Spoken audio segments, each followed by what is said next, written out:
Coming up on Network Africa. Fighting continues in Sudan even as the conflict enters the 100th day. At least 16 people killed, dozens others injured in Cameroon building collapse. And Russian President Vladimir Putin says Russia is capable of replacing exports of Ukraine grain to Africa. Hello and welcome to the program. I'm Joke Rogers here in Lagos. We begin this week with stories and happenings that made headlines over the weekend. On Saturday, senior Chinese diplomat Wang Yi met with Alfred Mutua, Cabinet Secretary for Foreign and Diaspora Affairs at Kenya in Nairobi. Director of the Office of Foreign Affairs Commission of the Communist Party of China Central Committee praised the results China and Kenya have achieved in bilateral cooperation, which he said stands out in cooperation between China and African countries. He says China firmly supports Kenya in safeguarding its national sovereignty and independence and pursuing a development path suited to its national conditions. For his part, Mutua said that Kenya-China friendship is not a choice of expediency, but a long-term strategic choice that will yield mutual benefits and win-win outcomes as the country is ready to join hands with China to maintain regional peace and security, strengthen coordination and cooperation in multilateral affairs, and jointly build a better world. Ethiopia and China are vowing to promote peace, development in the Horn of Africa, and to jointly implement the outlook on peace and development in the Horn of Africa and support the African people in resolving African issues in the African way.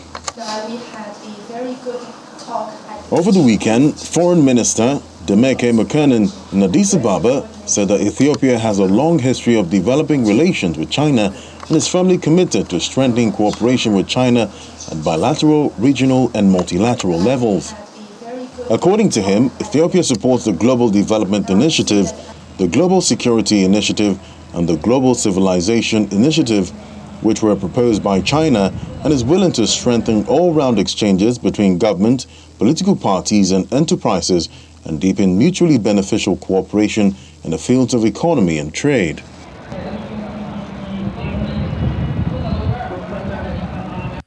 Algerian President Abdelmadjid Tebboun's state visit to China has concluded over the weekend from July 17 to 21st. Both nations believe this visit has boosted the momentum for the two countries to expand cooperation and enhance friendship. During President Tebboun's visit, the two countries decided to deepen comprehensive strategic partnership and sign bilateral cooperation documents on agriculture, transportation, science and technology, telecommunications and other fields. This year marks the 65th anniversary of diplomatic relations between China and Algeria.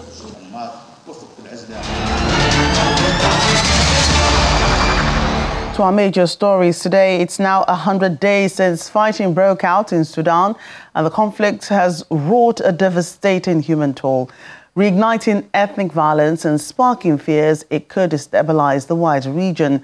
On April 15, a rivalry between the army and the paramilitary rapid support forces exploded into war, turning Khartoum and wider areas of the capital into a bloody battlefield. Since then, fighting has also spread to the conflict-weary Darfur region, as well as parts of Kordofan and Blue Nile states. In the past 100 days, the conflict has only escalated despite several diplomatic initiatives to halt the war. These initiatives have failed to yield any concrete results as the rival sides are locked in a battle for survival. Ceasefire agreements have also been brokered several times. However, the agreements have not been fully implemented. According to the United Nations, more than 3,000 people have been killed and 6,000 injured. Due to the conflict, over 2.9 million people have been displaced across Sudan and into neighboring countries. Meanwhile, the World Food Programme says over 19 million people in Sudan face food insecurity due to the armed conflict. Mohamed Gamal, the communication officer of the WFP, warned of deteriorating food insecurity in the war-affected areas in Sudan. He also spoke of the UN Food Agency providing treatment for the wounded who entered Chad from Sudan. WFP has brought food aid to over 1.4 million people in Sudan and aims to provide aid for 5.9 million conflict-affected people across the country this year. The humanitarian situation is really dire in Sudan. Currently, there are over 19 million people who are food insecure, and this situation is expected to get worse as the war continues. WFP is highly concerned, especially for areas like West Darfur, where it's currently inaccessible for our humanitarian services to reach the people who needs it the most. It's very unfortunate that many of the people who cross the borders to Chad are suffering from severe injuries because of the ongoing war.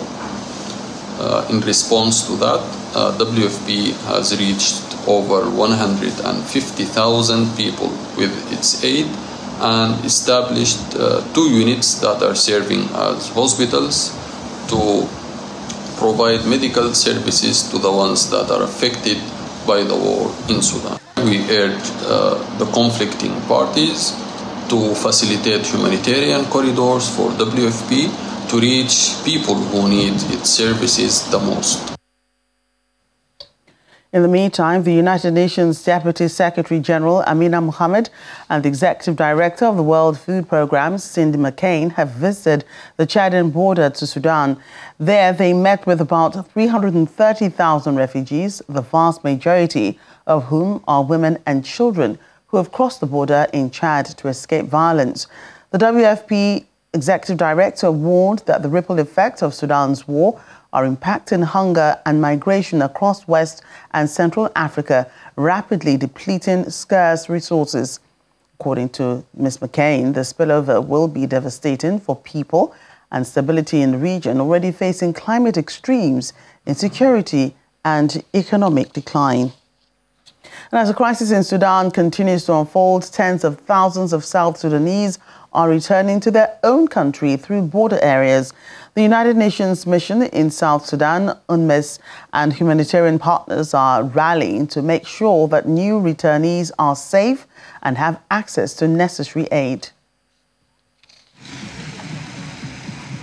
A few weeks ago, some 8,000 returnees arrived from Khartoum in 9 batches after undertaking a harrowing journey amid which they fought for their lives. These Ghanaian troops from the United Nations peacekeeping are visiting the new arrivals and monitoring the security situation on the ground. So we're here just to find out the security situation and how it affects our operations.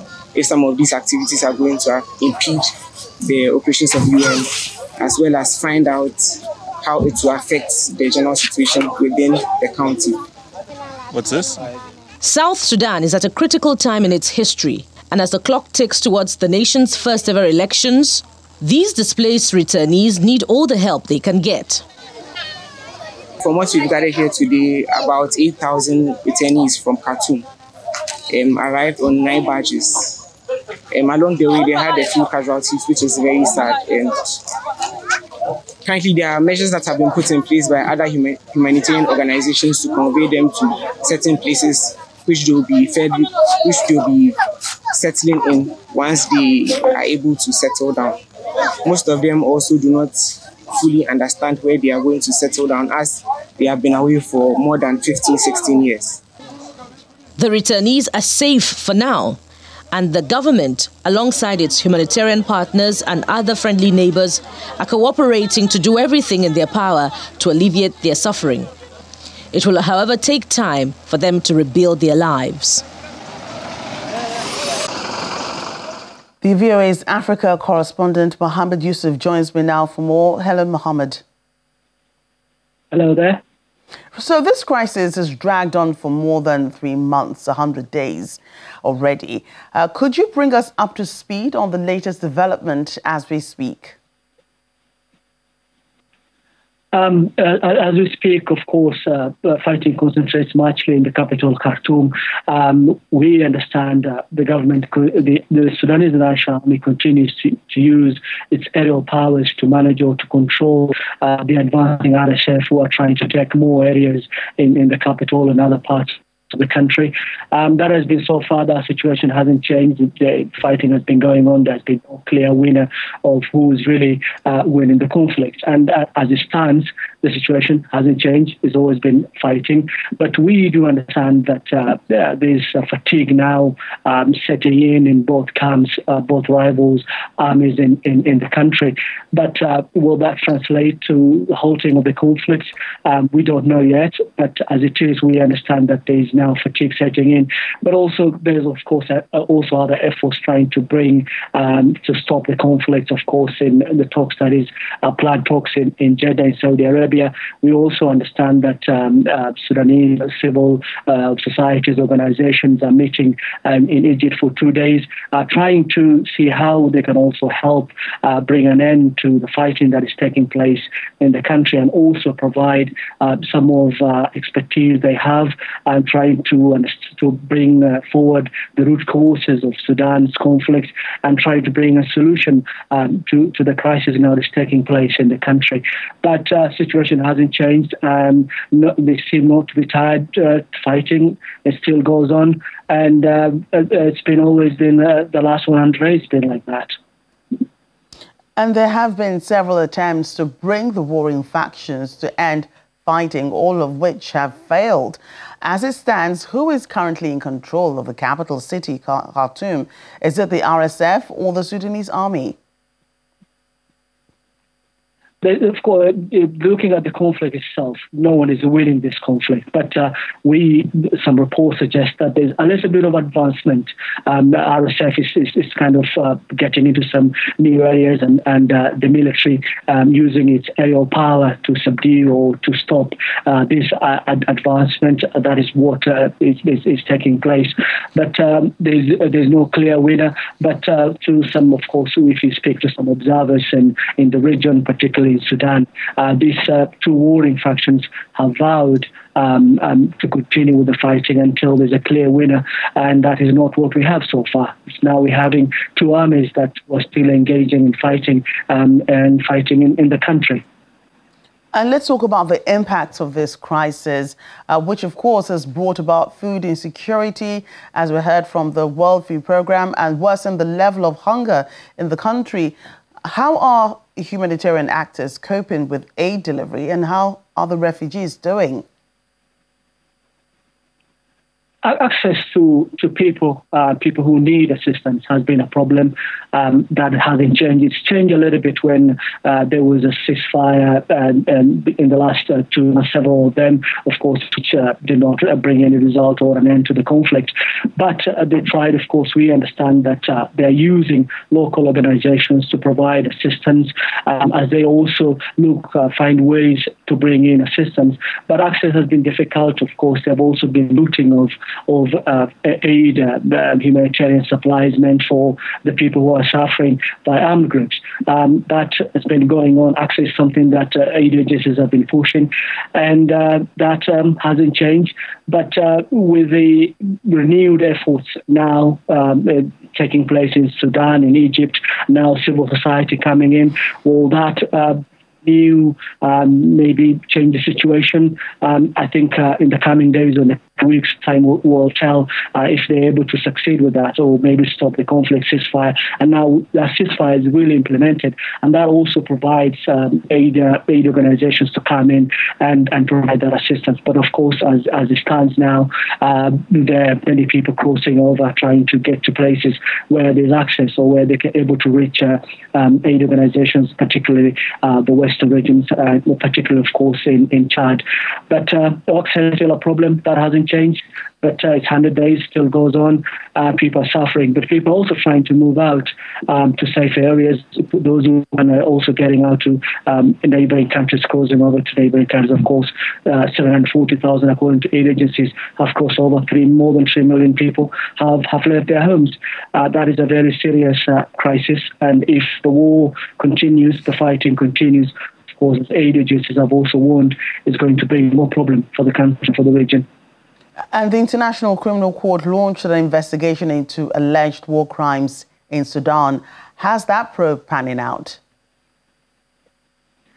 The issue of ICC coming into Sudan is not something new. Previously, of course, there were arrest warrant issued against the President Omar, particularly the atrocities and the war crimes that were taking place in the west of the region. It's not something new, but has there been ICC? Have they been successful in that? Not really. But of course, as it is now, they are investigating the crimes that is taking place, particularly in Darfur region. Of killings, arson, rape. That is what is being investigated. But it is not the first time that such investigation is taking place. And of course, they will look at ways and who is behind this kind of atrocities that is taking place in Darfur. And if they get evidence, as always, International Criminal Court will not shy away issuing, naming those people behind and calling for the people in charge in Sudan and the region, the international community to arrest those people. But ICC has always struggled trying to implement some of these rulings or that comes out of the court because they don't have their own force to implement that, and that they heavily rely on international support countries to help them with that. But as it stands, Sudan has always faced these challenges. There have been atrocities, people have been abused, but there have never been accountability. With now ICC investigating, will that now bring more change? Will that now change how ICC operates? Will there people be brought now as people will be arrested or taken, face charges at The Hague? But I think we'll see how that goes. Right. Mohammed, thank you for expanding on that situation. Thanks for having me. At least 9 people have been killed in a plane crash in Sudan's coastal city of Port Sudan. Sudanese army, in a statement, says a civilian Antonov plane crashed at the city's airport as a result of technical failure. One child is said to have survived the crash. The crash comes on the 100th day since fighting broke out in Sudan between the army and the Rapid Support Forces paramilitary group in the capital, Khartoum, and states in western Sudan. Port Sudan in the Red Sea state has been under the control of the Sudanese army since the war began. Port Sudan Airport is the only one still working in the country, making the city a vital transit point for much-needed foreign aid. South African firefighter helps Canada to fight wildfires. Details in a moment. Please stay with us. Welcome back. We're now in West Africa, where Ghana's sanitation minister has resigned over reports staff found and stole stashes of local and foreign money from her home.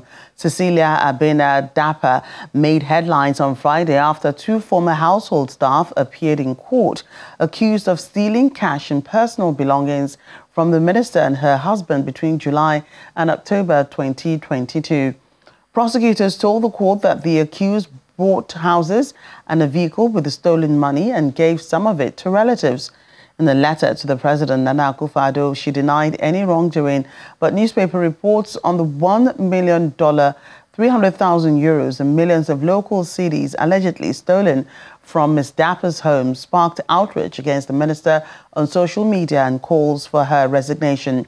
Many question the origins of such sums of money and cash in a country where some members of the president's government have been embroiled in corruption scandals.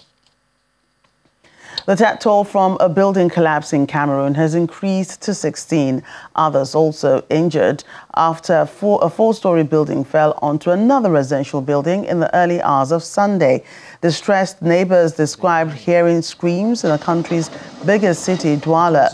It's not currently known what caused the collapse, and it's unclear how many people were inside the building. The regional governor, Samuel Diedun Ivaha, has sought to reassure people, saying the situation is under control and rescue teams will make sure nobody is left beneath the wreckage. Russian President Vladimir Putin says his country is capable of replacing exports of grain to Africa from Ukraine after he withdrew from a deal allowing their safe shipment across the Black Sea. A Kremlin statement said Moscow could provide the grain on a commercial and free-of-charge basis, as the country is expecting a record harvest this year. In the year up to June 2022, Russia was one of the largest suppliers of wheat to Africa, exporting 10.8 million tons. In the same period, Ukraine exported 6.3 million tons to the continent. The ending of the Ukraine grain deal was met with a statement of regret from the African Union, whose member states have been particularly hard hit by rising food prices. Later this week, Russia will be hosting the second Russia-Africa Summit. UN Deputy Secretary General Amina Mohammed says the findings in the Secretary General's report on the progress in implementing commitments related to financing for development and energy in Africa are adding to that the commitments are far from being delivered. Addressing the first United Nations multi-stakeholder dialogue on the implementation of the commitments towards Africa's development, Ms. Mohammed said that in the case of financing for development, despite the consensus that accompanied the adoption of Addis Ababa Action Agenda, most of its areas of action have seen limited achievements. This has impacted all means of implementation of the 2030 Agenda, including financing for development. The first report, prepared under this new methodology that we're here to discuss, assesses the progress made in financing for development, our SDG 17, and the energy goal on SDG 7.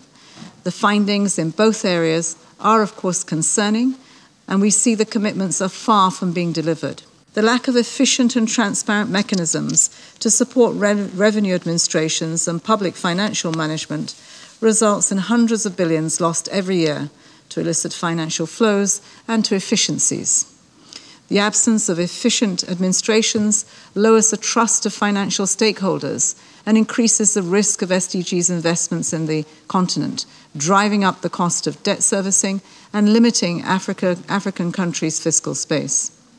From the external perspective, internal factors are compounded by an unfair international financial architecture that still keeps African countries in a marginal position, making them more vulnerable to debt distress. And finally, on the program, a South African firefighter has traveled across the globe to help Canada on track for its worst wildfire season. After Canadian authorities requested international assistance to battle the blazes, one firefighter in Bloemfontein, Jane Kanye, was keen to answer that call. As Canadian firefighters relentlessly battle nearly 900 wildfires across the country, authorities requested international assistance to battle the blazes.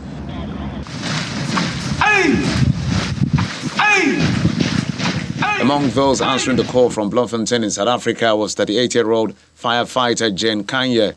I was very excited because now I had to go abroad to share my knowledge and to also gain the experience from abroad. So I was very much excited when I heard that there was an opening to go to Canada. After undergoing a physical and additional training, the 13-year fire service veteran boarded the plane on June the 14th with a team of 200 fellow firefighters for almost 19-hour plane ride for Alberta. There, our Canadian counterparts trained them on local firefighting methods, which vary from those in South Africa, where fires are more likely to be in grass rather than forest. Kanye explains that her family were scared for her. They were scared because they saw the fires on the news. So they were not sure if I should go there, but I am the one who convinced them that I'm going to save life that site. So they were concerned because they could see the flames are not like in South Africa. And it's the plantation that is burning. In South Africa, we are used to field and forest firefighting, grass that is burning. So those flames were the ones that were getting them scared for me to go abroad. So I told them that we do follow safety. We do have our safety procedures that we are following. We are having a required PPC that we will where to go on the fire line. I also told them that there's someone that there's IC on the site who is checking the weather, who is checking if the fire is spreading very rapidly. Then they will tell us to just withdraw on the line, so they need not to worry. There's communication on the line. As crew leader, she headed a team of 20 firefighters who worked 14-hour shifts, primarily digging holes and pouring water to contain the forest fires before returning to South Africa on June the 20th. I would say it was a great experience because even the Canadians welcomed us with their open heart. They will teach us on the fire line to say, this is how you are doing it. We are not working like this, rather work like this so that you don't trip and fall. And then they also gave us breaks in between because they could understand that we are not used to walk in the forest and to pass through the water. So they were giving us breaks in between. Then after a week, they did not work with us. They have taught us, crew leaders, how to use the Avanza map. We downloaded the Avanza. Then we were working on our own with our STLs. Thus far, this wildfire season, South Africa has sent 3 teams of firefighters to Canada, a quarter of whom are women.